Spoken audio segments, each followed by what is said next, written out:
നമസ്കാരം. ഞാൻ doctor Jude Joseph, Kottayam KIMS ഹോസ്പിറ്റലിലെ പീഡിയാട്രിക് സർജൻ. ഇന്ന് ഞാൻ ഇവിടെ സംസാരിക്കാൻ പോകുന്നത് ആൺകുട്ടികളിൽ കാണുന്ന അൺഡിസെൻഡഡ് ടെസ്റ്റസ് അഥവാ വൃഷണങ്ങൾ ഇറങ്ങി വരാതിരിക്കുന്ന അവസ്ഥയെക്കുറിച്ചാണ്. പലർക്കും ഒരു സംശയമുണ്ട്, ഇത് എപ്പോഴാണ് ഇറങ്ങി വരിക, അഥവാ ഇറങ്ങി വന്നില്ലെങ്കിൽ ഇനി എത്ര നാൾ വെയിറ്റ് ചെയ്യണം എന്നുള്ളതാണ് കോമണായിട്ട് കാണുന്ന ഒരു സംശയം.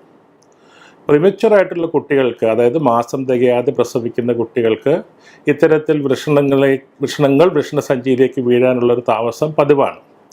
അതല്ലാതെ നോർമലായിട്ട് ജനിക്കുന്ന കുട്ടികളിൽ തന്നെ ചെറിയൊരു ശതമാനം കുട്ടികൾക്കും ആൺകുട്ടികൾക്കും ഇതുപോലെ അൺഡിസെൻഡഡ് ടെസ്റ്റസ്, അതായത് വൃഷണങ്ങൾ താഴേക്ക് വൃഷണസഞ്ചിയിൽ ഇറങ്ങി വരാതിരിക്കുന്ന ഒരവസ്ഥയുണ്ട്. നിങ്ങൾക്കെല്ലാം അറിയാവുന്നതുപോലെ ഗർഭാവസ്ഥയിൽ കുഞ്ഞുങ്ങളുടെ വയറിൻ്റെ ഉള്ളിലാണ് വൃഷണങ്ങൾ സ്ഥിതി ചെയ്യുന്നത്.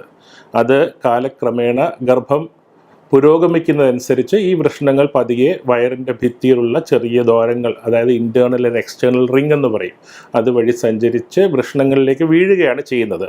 പ്രസവ സമയത്ത് ഇത് നോർമലായിട്ട് കുട്ടികളുടെ വൃഷണസഞ്ചിക്കുള്ളിൽ വൃഷണങ്ങൾ കാണാൻ നമ്മൾ പ്രതീക്ഷിക്കുന്നു. പക്ഷേ ചില കുട്ടികളിൽ ഇത് സംഭവിക്കുന്നില്ല. ഈ അവസ്ഥയാണ് അൺഡിസെൻഡഡ് ടെസ്റ്റസ് എന്ന് പറയുന്നത്. അപൂർവം ചില കുട്ടികൾക്ക് രണ്ട് സൈഡിലും ഇതിങ്ങനെ സംഭവിക്കാം.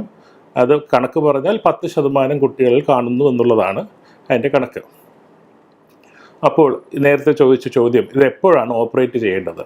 അഥവാ ഇങ്ങനെ ഇറങ്ങി വന്നിട്ടില്ലെങ്കിൽ ഒരു 4 മുതൽ 6 മാസം വരെ മാത്രമേ വെയിറ്റ് ചെയ്യാവൂ. പണ്ടൊക്കെ പറഞ്ഞിരുന്നത് 2 വർഷം വരെ സമയം കൊടുക്കാമെന്നാണ്. പക്ഷേ ഇപ്പോൾ പറയുന്നത് അങ്ങനെയല്ല. ഈ ഇറങ്ങി വരാതിരിക്കുന്ന വൃഷണങ്ങളിൽ ചില വ്യത്യാസങ്ങൾ, ഹിസ്റ്റോളജിക്കൽ, അതിൻ്റെ ഘടനയിൽ ചില വ്യത്യാസങ്ങൾ കണ്ടുവരുന്നു. അപ്പോൾ നമ്മൾ കൂടുതൽ വെയിറ്റ് ചെയ്താൽ ആ വൃഷണം നഷ്ടപ്പെടാനുള്ള സാധ്യത ഉണ്ട്. അതുകൊണ്ട് 4 മുതൽ 6 മാസം വരെ വെയിറ്റ് ചെയ്തിട്ടും അത് ഇറങ്ങി വരുന്നില്ല എങ്കിൽ തീർച്ചയായിട്ടും അത് സർജറി ചെയ്ത് ഉറപ്പിക്കുക തന്നെ, താഴെ കൊണ്ടുവന്ന് വൃഷണസഞ്ചിക്കുള്ളിൽ ഉറപ്പിക്കുക തന്നെ വേണം. അതിനെ ഓർക്കിഡോപെക്സി എന്നാണ് പറയുന്നത്. പിന്നെ എന്തുകൊണ്ട് നാം ഇത് ചെയ്യുന്നു?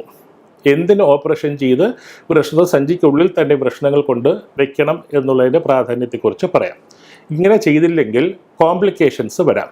അതായത് ടോർഷൻ എന്ന് പറഞ്ഞാൽ മണി കുരുങ്ങുക എന്ന് സാധാരണ മലയാളത്തിൽ പറയും. ഇറങ്ങി വരാതിരിക്കുന്ന വൃഷണങ്ങൾ, അതായത് മേലിൽ സ്ഥിതി ചെയ്യുന്ന വൃഷണങ്ങൾ കുരുങ്ങാനുള്ള സാധ്യത സാധാരണ വൃഷണങ്ങളുള്ളതിനേക്കാളും വളരെ കൂടുതലാണ്. അപ്പോൾ അങ്ങനെ ടോർഷൻ, മണി കുരുങ്ങിക്കഴിഞ്ഞാൽ അതിലോട്ടുള്ള രക്തോട്ടം നഷ്ടപ്പെടുകയും ക്രമേണ ആ വൃഷണം തന്നെ നഷ്ടപ്പെടാനും സാധ്യതയുണ്ട്. രണ്ടാമത്തെ കോംപ്ലിക്കേഷൻ പറയുന്നത് ട്യൂമർ.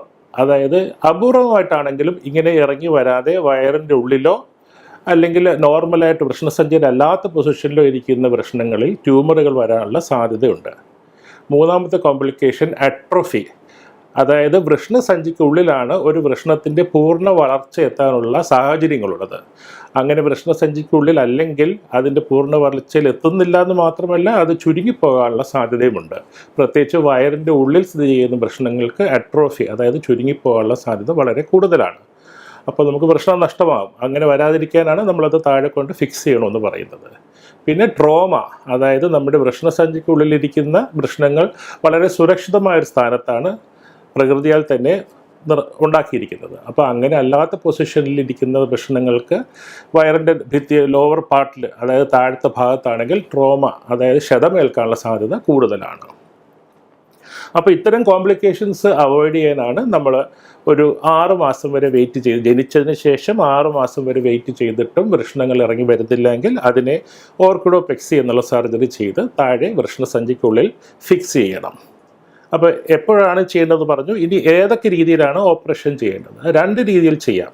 ഒന്ന്, നമ്മൾ ക്ലിനിക്കലി എക്സാമിൻ ചെയ്യുമ്പോൾ, പരിശോധിക്കുമ്പോൾ നമുക്ക് കൈകൊണ്ട് ഈ വൃഷണസഞ്ചിയുടെ മുകളിലുള്ള ഭാഗത്ത് എവിടെയെങ്കിലും ഈ വൃഷണങ്ങൾ നമുക്ക് ഫീൽ ചെയ്യാൻ പറ്റുന്നുണ്ടെങ്കിൽ അതിന് ഓപ്പണായിട്ട് ചെറിയൊരു ഓപ്പറേഷൻ, നമ്മൾ ഹെർണിയക്കൊക്കെ ചെയ്യുന്ന പോലെ അതുപോലെ ചെറിയൊരു ഓപ്പറേഷൻ ചെയ്ത് അവിടെ നിന്ന് തന്നെ ഓപ്പൺ സർജറി ചെയ്ത് വൃഷണങ്ങൾ താഴെ വൃഷണസഞ്ചിയിൽ വെക്കാവുന്നതാണ്.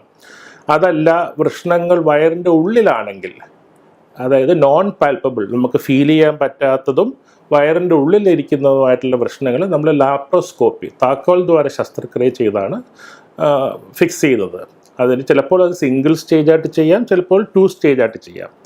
2 സ്റ്റേജായിട്ട് ചെയ്യുന്ന അവസ്ഥ എന്ന് വെച്ചാൽ നമുക്ക് ഈ വൃഷ്ണസഞ്ചിയിലോട്ട് കൊണ്ടുവയ്ക്കാനുള്ള നീളം, അതായത് ബീജവാഹിനിക്കുഴൽ, രക്തധമനികൾ, ഇവയ്ക്കെല്ലാം നീളം വേണം. എന്നാലും നമുക്കത് വയറിൻ്റെ ഉള്ളിൽ നിന്ന് താഴെ കൊണ്ട് വയ്ക്കാൻ പറ്റത്തുള്ളൂ. അപ്പോൾ ഒറ്റ സ്റ്റേജിൽ തന്നെ നമുക്ക് താഴെ കൊണ്ട് വയ്ക്കാൻ പറ്റുന്നില്ല എങ്കിൽ നമ്മൾ ആദ്യം ആ രക്തധമനികൾ ക്ലിപ്പ് ചെയ്ത് വയറിൻ്റെ ഉള്ളിൽ തന്നെ ആ വൃഷ്ണത്തെ അവിടെ പുനഃസ്ഥാപിക്കും.